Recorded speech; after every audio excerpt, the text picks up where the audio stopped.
Adonalsium. Such a strange word. I remember when I first found it, when I studied the words of founding. In that moment, I thought little of it. Of all the incredible revelations that came in the wake of the destruction of the world of Ash, I was distracted. Now, all these years later, I discovered it was all connected.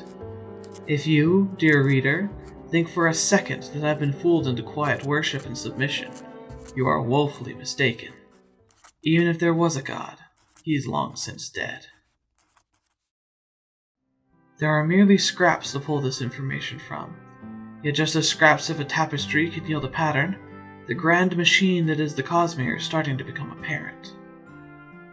No one seems to know what Adonalsium was, except that it was incredibly powerful. It stood above all, and held the creative and destructive powers of the universe. I say it, because there is no indication that this entity had an intelligence like a sentient man.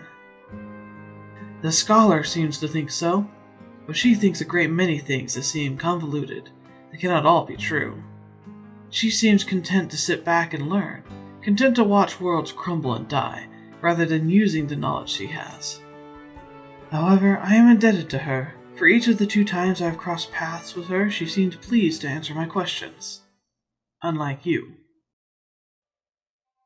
However, the scholar was not the first who told me about the Shattering, but the Wanderer. I met him just before I was called back to start these letters. I never learned his name, but like me, he seemed to wander from place to place. Something about him was off, and he seemed so focused on striding deeper into Roshar I almost escaped his notice. Yet when he did notice me, he seemed adamant that I listen to his story. I mostly had no idea what he was talking about until he brought up the death of Scadrial. He spoke of the powers of preservation and ruin, and called them by names I had never heard. Then he told me quite frankly about how these powers, these so-called gods, were once men. Men who had risen up against Adonalsium. They rebelled against it, shattering it into 16 primal powers. Wanderer didn't say much more than this, except to tell me that the people were slowly changed by this power. He spoke of Ati, who had once been a good man, who later manifested as ruin and sought to destroy all life in the universe by breaking it. His parting words were the only words he seemed to take seriously. He told me that history would be repeating itself before long, and that I would have to make a choice. Almost as if his words heralded some great tragedy, I could feel something change. Odium had come. At that time, I didn't know Odium or what he brought with his influence, but for the first time, I wondered if watching would be enough for me.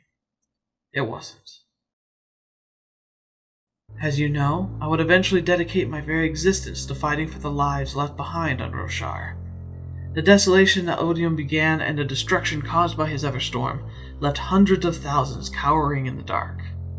I left my life of grieving solitude and took upon myself the mantle of leadership. Wanderer was also there, I assume fighting in his own way. And all this time, I was thinking about the 16 who had taken upon themselves such great power. Apparently, they dispersed, moving through the Cosmere and building up peoples and cultures across the stars. The worlds I have touched have been both crafted and scarred by their fumbling hands, the hands of men ascended. They created many great and incredible peoples, and gifted unto them investitures that allow men to touch the divine. But at what cost? For it seems they see fit to destroy what they create, that their shards have twisted them into intelligent agents of the shard's will and purpose. I do not understand it, but the nature of each shard eventually bleeds through these ascended men to overcome their personalities, twisting them into dangerous servants bound by their instincts, and now we suffer the consequences of their lack of restraint. Who were these people? What right did they have to become gods in the place of the thing they killed? Apparently this Odium has murdered several of his fellow shards, dispersing their power so as to continue his rise to domination. All along this path of power and control, millions have died. To these ascended beings, our lives must seem like ants in the dirt. When I see the destruction that ruin and odium have been allowed to cause, I am resolved by one simple truth. These flawed gods should never have been. Tell our friend that I intend to fight until the lives of men can continue under their own wills. Tell him that the war is far from over, and that I will struggle against Odium and all other shards who fall. I do not feel that I can do much else than be a knife in the dark. I will gather the precious few I can save and set them up as a banner, to fight back however we can. I am unsure how to fight a god, but it won't stop me from trying. Be wary of this wanderer, a man who is far more removed from time than I am. He moves with a purpose that I cannot comprehend. It was apparent that he was well versed in traveling through the Cosmere, and has probably visited many worlds such as I have. I am grateful to him, and see him as a mentor of sorts, yet I cannot help but be cautious of his intent. Even now, I wonder if he hinted to me of the Shattering simply to recruit me to his side. Because of my choice, I am actively being pursued by the members of the 17th Shard.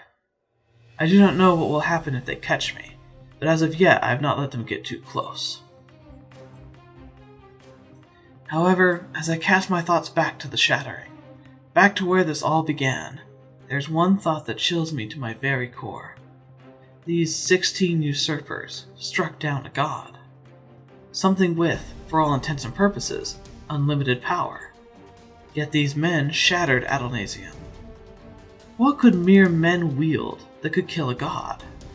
And worse, where is this weapon that could lay waste to the powers of creation? This weapon could be more threatening than even Odium, for he is only part of what the weapon destroyed. Odium is the more prevalent of threats, but I fear more for the resurgence of this fiendish secret. For if the weapon can destroy a god, what unspeakable things could it do to the people of the Cosmere?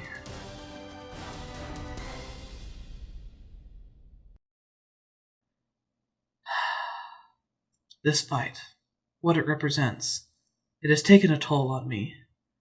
Perhaps I can learn to trust, to believe that such power can be wielded for good, that it won't corrupt the person who wields it.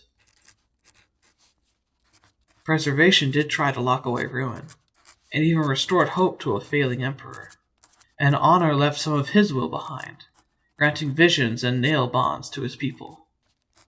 I am uncertain if what they offered us will be enough to stop the destructive shards, but perhaps what they did will give us a chance. Regardless, I have work to do, for I am determined to keep my people alive if at all possible. Until the next time, LftC.